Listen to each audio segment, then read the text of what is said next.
Good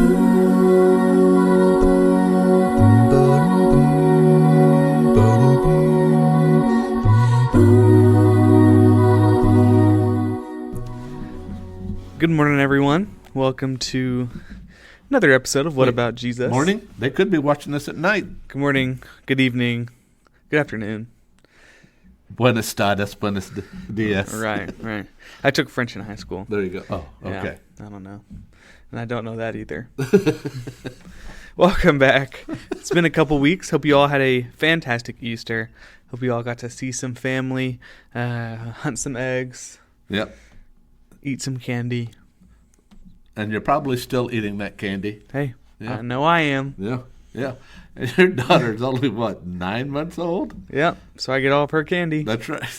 Way to go, Dad. Yeah, that's what I'm here for. That's right. Yeah. So I can't wait till Halloween comes and she gets to go trick-or-treating and his daughter's going to get one piece. He gets the rest in the bag. Yeah, I go up to each house. She's in the car. Yeah. Yeah, I'm collecting for her. Yeah, she's in the car. She's in my hoodie. Yeah.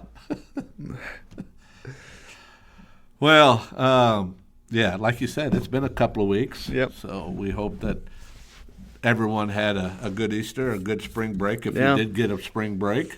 Yeah. Sometimes I wonder if it even felt like spring break. Because didn't it get cold around here? Or were you south? We went to Texas. Oh, you're closer to the equator down there, so it's probably I guess warmer. So. A lot different down there. But, Grady and I were talking about our theme of the podcast, What About Jesus? And, we've been sharing with you all from Kevin's sermon. But so we're going to take a little detour for now. And Grady came up with a great idea. When we're trying to, instead of asking Jesus to fit into our lives, we're now asking ourselves to fit our lives into Jesus. Mm-hmm. And I think the first thing you thought of was the fruit of the Spirit, which was, I believe, probably the best kickoff to do that. Yeah. So, but I've been thinking, ever since our conversation earlier today, what does one's life look like when you or I or anyone is putting their life into Jesus' life, because we often ask Jesus to come into our heart or Jesus guide us. But have you ever thought about that, what that looks like? Yeah, it's a different mindset that we have to have, and it's just like, what would it be like living for someone else, just in any important relationship that you have here on earth. Like what's it like living for your wife or your husband? What's it like living for your kids? What's it like living for them? And what you say is, you just sacrifice. You sacrifice things that you love, or time, or you cater to their needs, or and a lot of it's not much different for Jesus. No, I don't think a relationship with Jesus or God is sacrificing anything that is any important to us.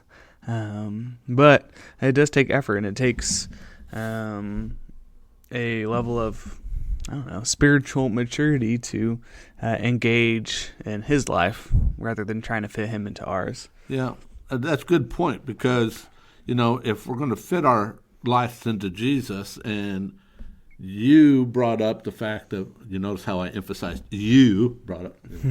I don't know why I said that way, but anyways, I did. So the fruit of the Spirit. And so I was looking at that, from Galatians chapter 5, if anyone's wondering where we're getting this from. It's interesting, Paul would say in verse 16, but I say walk by the Spirit, and you will not gratify the desires of the flesh. Mm-hmm. So when you think of the fruit of the Spirit, since you brought that up, kick us off on that. Yeah, so I subscribe to this little monthly devotional thing. Okay. It's a newer website, group, devotion, stuff like that. It's called Proclamation Coalition. Okay. But one of the devos that they have is Fruit of the Spirit. And my little package came in today. It's basically just a wristband that has, I don't know if you guys can see it, just a little tiny green wristband that has the letters of Galatians chapter 5, verses 22 and 23. But it starts off as talking about John 15:4, Okay. which is abide in me and I in you, as a branch cannot bear fruit by itself unless it abides in the vine. Neither can you unless you abide in me. And it says, abide in me is just a super powerful statement. God does not tell us to merely learn about him in order to grow in our faith. He instead tells us to abide or to remain in him. There we will bear so much more fruit. Okay. And I just like that idea of living with him, remaining in him, and being able to produce all the more fruits in our walk with him. Okay. So to kick this off, the very first fruit that's mentioned is love. Mm-hmm. And most people, when you hear the word love, okay, what do they typically associate that word love with? Typically a significant other or like a spouse, Okay. I would say. Or what about internally for you? Would you associate it? Do you think we associate the word love like with emotions? How I feel? I fell in love. It's interesting. I always tell couples that I do premarital counseling with, you cannot fall in love. You can fall into a ditch, but you can't fall in love. Love's a choice, and so. Love is more, and if we take it from a scriptural standpoint, love's more about attachment, okay? Such as you made a promise to your wife that you would love her no matter what. So whatever she does, you're going to get those moments of being upset, moments of hurt feelings, and moments of, but you don't stop being with her because you made that promise to love her. Yeah. And now, there are times that love is an emotional and feeling, but you can't let that emotion drive you. That can't be the engine of the love train because it'll derail every time. Yeah, so. It's no lie that we choose who we love. Right.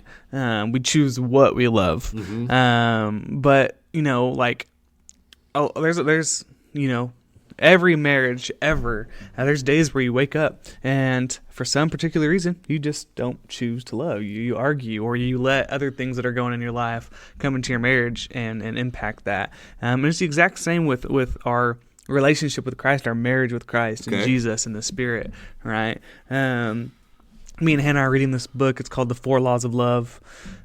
And in this book it talks about how in order to grow your relationship with each other, you first have to establish your relationship with God and Jesus. Exactly. And I really like that statement because a lot of the times in my first couple years in marriage, and even in my friendships and my relationships and in my job or whatever, I find myself saying, okay, well, if me and Hannah together, or if me and you together can glorify God, then that means our relationship will be better. When in reality, it's kind of reverse. Like we need to invest on our own. Like individually, we need to be striving towards God, so that together, it just we have the same mindset and the same goal. Yep. Because I show every couple a triangle. Okay, and I put God at the top, husband and wife at the bottom, or you and me. It doesn't matter. Yeah, any relationship. Yeah.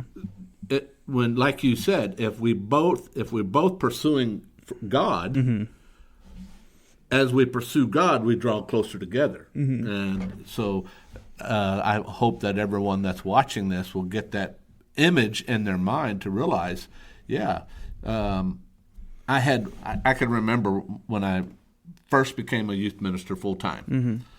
One of the very first counseling sessions I had with this guy that came in off the street and says, hey, my wife and I are getting a divorce.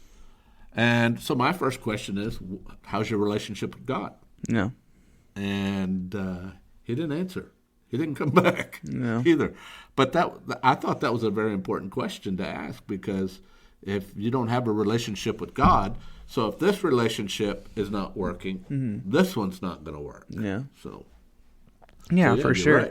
Right. And I think that we can get caught in the idea of like, okay, well, together, let's glorify God together. And Right. that's perfect. Like, Right. obviously that's the goal. Like, imagine, and it's the exact same idea in youth group or from my perspective, or just the congregation in general. Like, how much better would worship every Sunday be if all of ourselves individually we're keeping account of our own accord. Like, it's easy for us to be like, oh, that person's not singing very loud today. That person's obviously not in tune with worship, or that person's had their eyes open during a prayer, or this or that. It's really easy for us to judge. How'd you know they had their eyes open during prayer? Exactly. Right.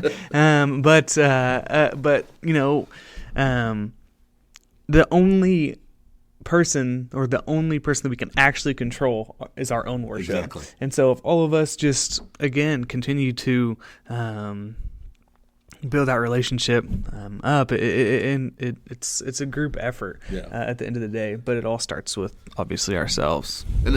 And to be fruitful for God, it has to start with love, because that's the one enduring quality that will last for all eternity.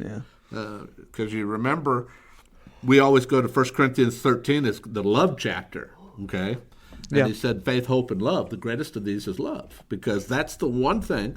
Because when we get to heaven, we don't need faith anymore because we're there. We don't have to hope anymore because we already have received it. The only thing we will have is love. And so I hope every one of our viewers and every one of our members of this congregation and any congregation will choose to love. But love God first. Put your life into His life. Invest. It's easy. We're past the start of the year, especially for seniors or parents of seniors or teachers. Like, it's just a really crazy time of year. Summer's about to hit. We're all looking forward to that. It's easy to get distracted. Of course, at any time of the year, it's easy to get distracted. But at the same time, like, let's do what we can to love one another and more importantly, love God. Yeah, the things of the world is going to look great. It's going to look fun, but the reward is immediate. But when you love God and you love Jesus, the reward is eternal. I mean, it does not end. And so, viewers, brothers and sisters, choose love in every aspect of your walk. So that's my 2 cents for What About Jesus? I'll make it 4. Okay. So thanks for joining with us. We look forward to sharing with you next week as we continue on with the fruit of the Spirit. So God bless and enjoy life with God.